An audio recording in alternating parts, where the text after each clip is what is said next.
लेकिन माननीय मुख्यमंत्री जी जब बिहार के मुख्यमंत्री बने तो हमें लगता है कि प्रशांत किशोर को उनके माई बाप छोड़कर दुनिया में कोई नहीं जानता होगा, सगा संबंधी छोड़कर।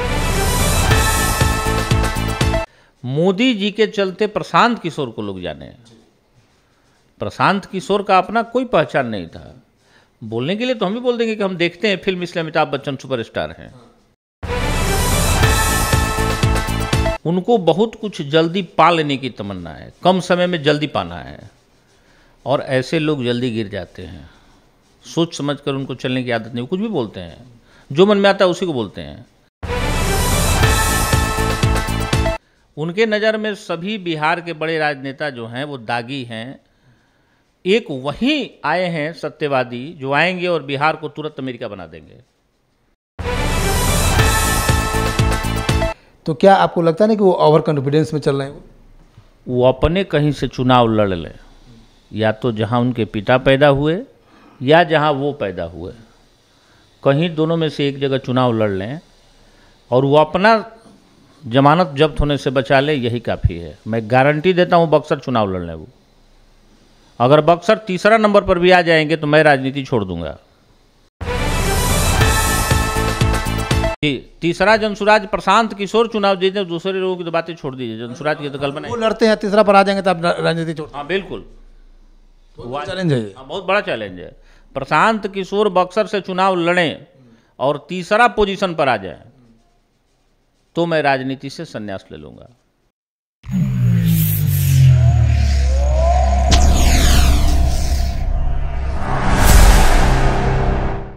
नमस्कार, मैं शंभू कुमार। बिहार विधानसभा चुनाव नवंबर में होने जा रही है। इसके लेकर के पूरे बिहार में 3 पार्टी की चर्चा हो रही है, बीजेपी, आरजेडी और जनसुराज। जनसुराज के प्रशांत किशोर जो फाउंडर हैं जनसुराज पार्टी के, वो जहां भी किसी भी भाषण में जाते हैं, किसी भी पार्टी में जाते हैं भाषण देने के लिए, कहीं भी किसी भी जगह पूरे बिहार के दौरे पर हैं, वो जनता से जब रूबरू होते हैं तो उनकी एक स्टेटमेंट आपको हमेशा सुनने को मिलेगी कि मैंने प्रधानमंत्री मोदी को प्रधानमंत्री बनाया, मैंने ममता बनर्जी को पश्चिम बंगाल का मुख्यमंत्री बनाया, मैंने नीतीश कुमार को बिहार का मुख्यमंत्री बनाया। वो हर जगह इस बात की चर्चा करते हैं। इसलिए इस सारे मुद्दे पर बात करने के लिए मेरे साथ जुड़ रहे हैं बीजेपी के बड़े कार्यकर्ता रितेश से जुड़ रहे हैं, इनसे हम बात करेंगे। सर, आपका स्वागत है मेरे चैनल में। सर, आपको स्वागत भी और आपको शुभकामनाएं भी। आज आपके लिए खास दिन है। Thank you sir. और हमारा सौभाग्य है कि आज हम आपके चैनल में आकर, आपके ऑफिस में आकर अपना, आप फर्स्ट व्यक्ति हैं। मेरे लिए सौभाग्य है। जय श्री कृष्णा। दूसरी बात, आपने प्रशांत किशोर जी के बारे में कहा कि उन्होंने लगभग, मैं भी सुनता हूँ, पहली बात कि माननीय मुख्यमंत्री जी के बारे में जो बोलते हैं नीतीश कुमार जी के बारे में, तो नीतीश कुमार जी जब बिहार के मुख्यमंत्री बने उससे पहले वो परिपक्व राजनीतिज्ञ थे, केंद्रीय मंत्री भी कई बार रह चुके थे।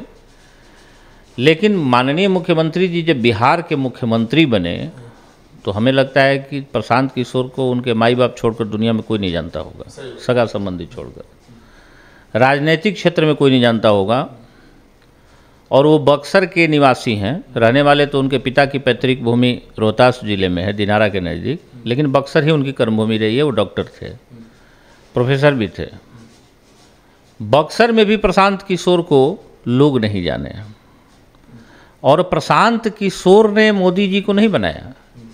मोदी जी के चलते प्रशांत किशोर को लोग जाने। प्रशांत किशोर का अपना कोई पहचान नहीं था। बोलने के लिए तो हम भी बोल देंगे कि हम देखते हैं फिल्म, इसलिए अमिताभ बच्चन सुपरस्टार हैं। यही कहावत उनके साथ है। उनको बहुत कुछ जल्दी पा लेने की तमन्ना है, कम समय में जल्दी पाना है, और ऐसे लोग जल्दी गिर जाते हैं। सोच समझकर उनको चलने की आदत नहीं, कुछ भी बोलते हैं, जो मन में आता है उसी को बोलते हैं।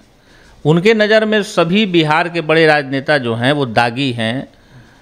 एक वही आए हैं सत्यवादी जो आएंगे और बिहार को तुरंत अमेरिका बना देंगे। चलिए, अमेरिका बना देंगे। चलिए, सवाल पर करते हैं कि वो उनकी पार्टी के गठन का 2 अक्टूबर 2024 को उन्होंने पार्टी का गठन किया गांधी मैदान के से, और उन्होंने कहा कि 1 साल के बाद अभी पूरा भी नहीं हुआ, और वो कह रहे हैं कि 2025 का जो विधानसभा चुनाव होगा उसमें फुल मेजोरिटी के साथ सरकार बनाएंगे। तो क्या आपको लगता नहीं कि वो ओवर कॉन्फिडेंस में चल रहे हैं? वो अपने कहीं से चुनाव लड़ लें, या तो जहां उनके पिता पैदा हुए या जहां वो पैदा हुए, कहीं दोनों में से एक जगह चुनाव लड़ लें और वो अपना जमानत जब्त होने से बचा ले, यही काफ़ी है। मैं गारंटी देता हूँ बक्सर चुनाव लड़ने वो। अगर बक्सर तीसरा नंबर पर भी आ जाएंगे तो मैं राजनीति छोड़ दूंगा। मैं लाइव चैनल के माध्यम से बोल रहा हूँ। तीसरा मतलब कि जंसुराज जी, तीसरा जंसुराज। प्रशांत किशोर चुनाव जीते, दूसरे लोगों की तो बातें छोड़ दीजिए, जंसुराज की तो कल्पना वो लड़ते हैं, तीसरा पर आ जाएंगे तो आप राजनीति छोड़। हाँ बिल्कुल, चैलेंज है ये। हाँ, बहुत बड़ा चैलेंज है। प्रशांत किशोर बक्सर से चुनाव लड़ें और तीसरा पोजीशन पर आ जाए तो मैं राजनीति से संन्यास ले लूंगा। भेजेंगे प्रशांत किशोर? एकदम भेज दीजिए। प्रशांत किशोर से मैं 1-to-1 बात करने के लिए तैयार हूँ। हो सकता है वो अंग्रेजी कॉलेज में पढ़े, उनको अंग्रेजी अच्छी आती होगी, हमको अंग्रेजी कम आती है, हम खपड़ेल स्कूल में पढ़े हैं। वो बार बार दुहाई देते हैं कि सरकारी विद्यालय में पढ़े हैं। अरे भाई, गांव देहात में आप रहते थे, उस सरकारी विद्यालय वहाँ था, वहाँ कॉन्वेंट स्कूल उस समय नहीं खोलते थे, उस समय मोबाइल था ही नहीं, तो राजा के बेटा भी मोबाइल लेकर नहीं चलते थे, आपकी मजबूरी थी। लेकिन आपके पिताजी डॉक्टर थे, डॉक्टर आर के पांडे। तो डॉक्टर साहब का मकान जब बना लाखों रुपए का हिरौली में, बक्सर से बाहर, तो आप गरीब आदमी थे, झोपड़ी में रहते थे। आप अपने जीवन काल में बताइए कि बक्सर शहर में 10 लोगों का सहयोग किए हो आप प्रधानमंत्री मुख्यमंत्री बना दीजिए कि धरती पर अगर आसमान की बात करने वाली होगी, टिटीरी पैर ऊपर कर देती जाती है कि आसमान हमें उठाए हुए हैं। यही स्थिति प्रशांत किशोर के साथ है। प्रशांत किशोर को ज़्यादा बोलने की और ज़्यादा कहने की आदत है, और ये जनता धीरे धीरे अब समझ, शुरू में जब हुआ है, आप एक बात और आपको बताते हैं, गौर करिएगा, उनको बुरा सुना दीजिएगा आप। प्रशांत किशोर के 10 या 5 जनसभा की पूरी भीड़ का धीरे धीरे फोटो खींच लीजिए, चेहरा साफ आ जाए। 5 गो के बाद छठे भीड़ में जाइए, आपको 60% वही लोग नजर आएंगे। भीड़ मतलब कॉमन भीड़ हो जाता है एकदम। उनके 200-400-500 लोगों की ऐसी संख्या है जो उनके निजी लोग भी हैं, जो उनसे प्रभावित हैं, जो उनके साथ हैं, किसी भी कारण से हों, उन लोगों की ही संख्या चलती है। जाहिर सी बात है, कोई अपने पॉकेट से लगाकर पूरे बिहार का भ्रमण नहीं करेगा। वो जब उसको कुछ मिलता होगा, तेल पानी गाड़ी भाड़ा, तभी जाता होगा। वो एक ही भीड़ सिवान जाती है, खगड़िया जाती है, बक्सर जाती है, सासाराम जाएगी, गया जाएगी, वही भीड़ जाती है। उस नाते आजकल तो एक डमरू देखिएगा रोड पर, आप चैलेंज ही कर रहे हैं उनको। बिल्कुल एकदम कर रहे हैं, आप दिखवा लीजिए। वो सबका तह झाँकते हैं ना, उनके नज़र में सारे भाजपा के नेता क्रिमिनल हैं। आइए बैठिए ना, हम आपको आपकी भीड़ की संख्या दिखा देते हैं, आपका व्हाइट हाउस खाली नजर आएगा। मंगल पांडे बहुत बड़ा आरोप लगा रहे हैं, वो लगाने दीजिए, लगाने दीजिए। 7 दिन के बाद से 3-4 दिन पहले बोले कि 7 या 10 दिन के बाद हम एक और नेता, बीजेपी के बहुत बड़े नेता का पोल खोल करेंगे मीडिया के सामने। हमारी एक बात सुनिए सर, मीडिया का काम है लोगों के बयान को लेना और जनता तक पहुंचाना। जनता उसको एकदम कंप्लीट कैलकुलेट कर लेती है, पहले वाली जनता नहीं कि कुछ भी समझा दीजिएगा। आज एक एक घर में सोशल मीडिया प्रवेश कर गया है, सब जगह सबके हाथ में। जनता तो इतनी जागरूक, काम नहीं तो वोट नहीं, जनता ये समझ चुकी। 2005 से और अब तक बिहार में 20 वर्षों में कितना काम हुआ है, ये मैं ही नहीं बता सकता हूँ। मैं बताऊँगा तो कहा जाएगा कि मैं भाजपा वर्कर हूँ, एनडीए कार्यकर्ता हूँ, इसलिए मुझे कहा जा रहा है। बिहार में 2005 से और अब तक के बिहार में जो व्यक्ति 5 से पहले वयस्क हो चुका होगा उससे, और आज के बिहार के फोटो को देख लीजिए, आपको नज़र आ जाएगी। जहाँ बाजार में चलते हैं, आप छोटे छोटे चट्टी बाजार की बात बोल रहे हैं, पटना की तो बात हटा दीजिए, इसमें कोई दो राय नहीं, आप ये सही बात बोल रहे हैं। क्योंकि आप पिक्चराइजेशन कीजिए, आप 2005 के पहले की पिक्चर देखिए और 2005 की बाद आपको लगेगा कि कोई कॉर्पोरेट शहर में आ गए। हाँ, या आप छोटे मार्केट में भी जाएंगे तो आपको हर चीज़ मिल जाएगा। ऐसे कार्यालय चैनल जहाँ पर है सर, इसका फ्रंट लाइन जिसको आप बापू टावर हम लोग कह रहे हैं, ये कूड़ेदान था ना, कचरा था ना, यहाँ पर लोग शांति से गुजरते नहीं थे, नाक पर पट्टी रख के घूमते थे। आज ये स्वर्ग बन गया है, देख रहे हैं ना। पटना का जितना भी कचरा इलाका था आज एक खूबसूरत एरिया में परिवर्तित हो गया है।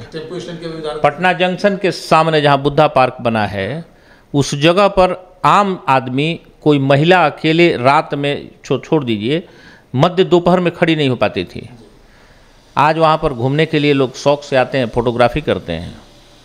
बिहार में विकास इतना हुआ कि प्रत्येक टोला आज मुख्य सड़क से, पिच सड़क से जुड़ चुका है। हर गांव में बिजली 18 घंटे 19 घंटे कंटिन्यू रह रही है। लॉ एंड ऑर्डर चुस्त दुरुस्त है। इन लोगों ने लॉ एंड ऑर्डर पर प्रश्न चिन्ह उठाया, सुशासन पर। गलत करने वाले जो गलत करने की सोचते हैं वो हमेशा करेंगे, क्योंकि उनकी आदत है। ये कुकृत्य मानसिकता का परिणाम है। जैसे आज ये कन्या विद्यालय में एक बच्ची के साथ मौत हुई है, उसकी संदेहास्पद है। जिसने भी गलती किया है घोर पाप की श्रेणी में आता है।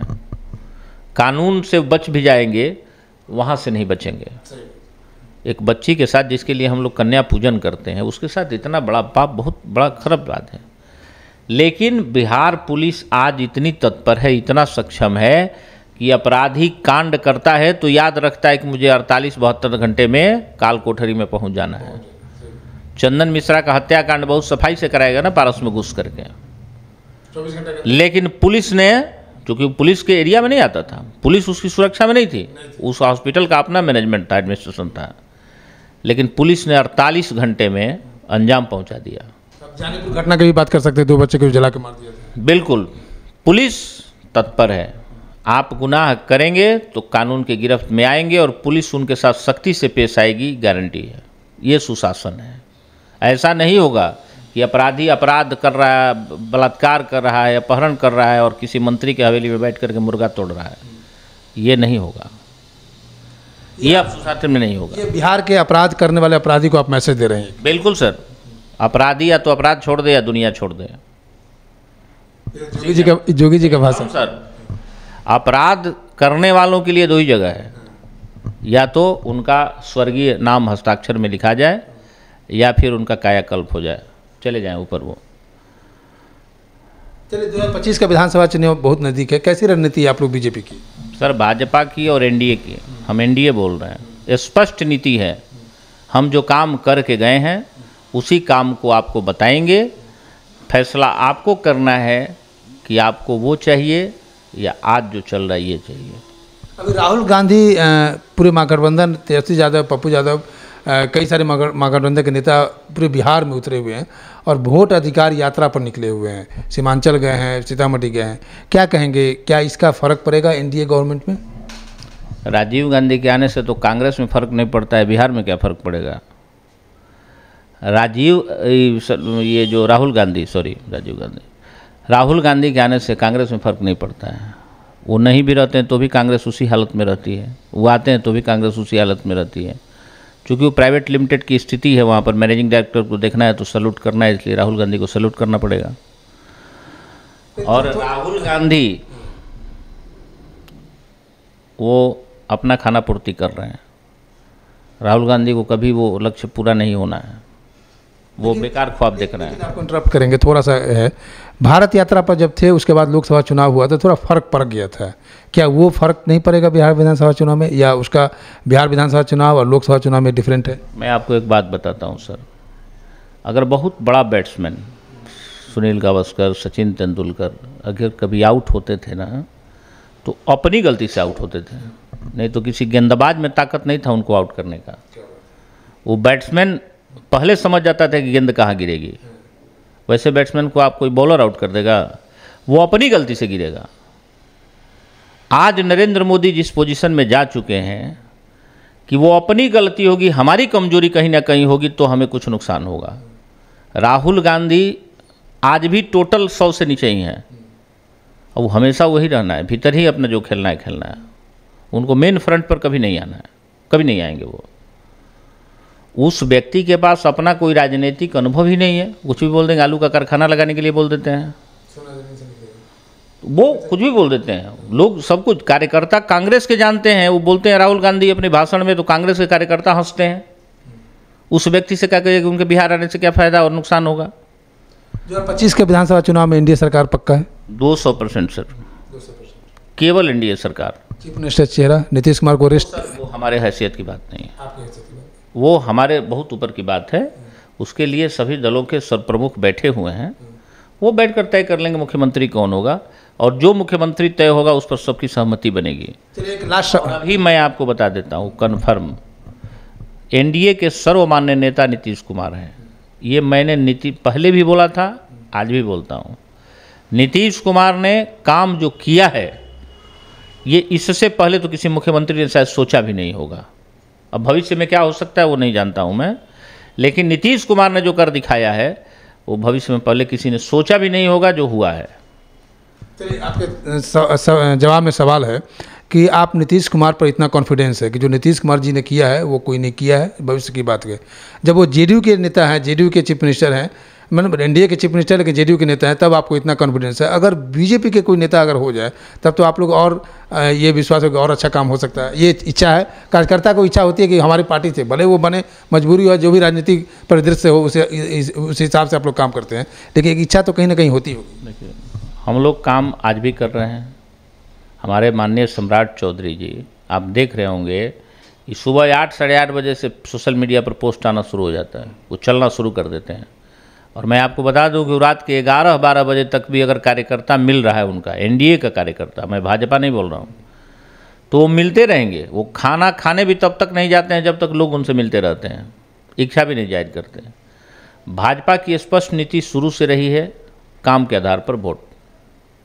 देश में काम हुआ, हमने सनातन को स्थापित किया, हमने हिंदुत्व को मजबूत किया, हमने अपने मंदिरों को जो तोड़ने की मंशा लोग रखते थे, पाकिस्तान के हाथों गिरवी रखने की कोशिश करते थे, उसको हमने समाप्त किया।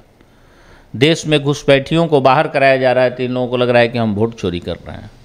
अब बांग्लादेश से ला के वोटिंग कराएंगे इंडिया में। अच्छा, इस पर एक सवाल कर लेते हैं। विपक्ष कह रही है कि वोट अधिकार यात्रा पर वोट की चोरी हो रही है। क्या बिहार की जनसंख्या 14 करोड़ है, 4, 7, 11 करोड़ के आसपास में वोटर हैं, तो इसमें मेरा जो परसेप्शन है कि 64 लाख लोगों का वोट कटा है। इस पर आप ये नहीं कह सकते कि 64 लाख तो हमको लगता है कम है, इससे ज़्यादा तो लोग बाहर काम कर रहे होंगे और डबल वोट बना कर, जैसे दिल्ली में रहने वाले जो 8-10, मैं दिल्ली में था तो मेरे पास मेरे जैसे लोग कई सारे साथी के 2 वोटर है। ये तो पॉसिबिलिटी था कि 64 लोग कटना स्वाभाविक है। ये सर, आप बिहारी भी हैं, भारतीय भी हैं, अच्छे समाज के भी व्यक्ति हैं, सबके पास अपना अपना आकलन होगा।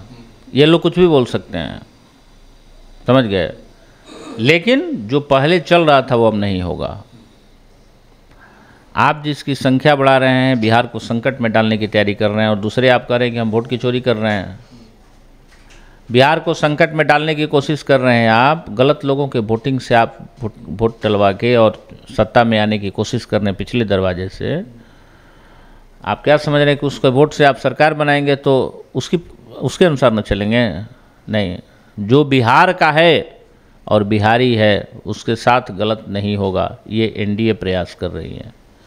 एक्चुअल वोटिंग होगी, मैंडेट जिसके तरफ जाएगा उसकी सरकार बनेगी, लेकिन जो भी होगा शुद्ध दूध की तरह होगा।